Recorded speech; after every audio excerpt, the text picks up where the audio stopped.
গুয়াহাটি থেকে রড বোঝাই করে একটি লরি শিলচর অভিমুখে যাওয়ার পথে কালীনগর পঞ্চম খণ্ড সাদ্দামপাড়া এলাকায় নিয়ন্ত্রণ হারিয়ে বৃষ্টির সময় নিয়ন্ত্রণ হারিয়ে খাদে পড়ে। লরির ড্রাইভার কিংবা তো খালাসির কোনো খবর পাওয়া যায়নি। পুলিশের মুখ থেকে খবর শুনেছি এখানে ড্রাইভার কিংবা তো খালাসিকে তারা এসে পাননি। স্থানীয় জনগণের কাছ থেকে ফোনে খবর পেয়ে তারা এখানে উপস্থিত হয়ে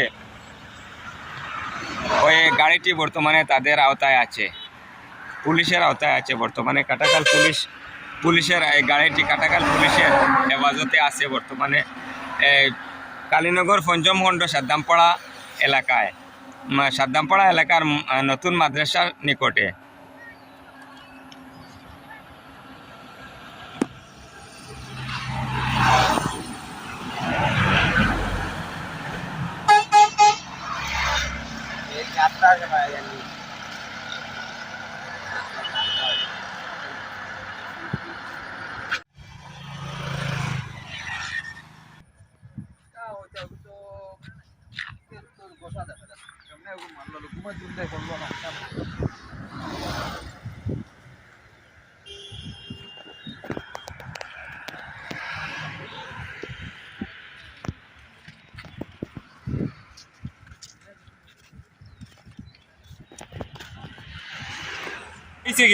ড্রাইভার উবার কোনো কিছু হয়েছিল বুঝে না, কোনটা পাইছো না, পাবলিকে কইছে তখন আইছো।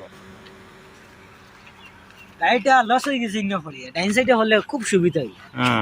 আচ্ছা এখানে সময় বহুত বড় মৌকা আর কি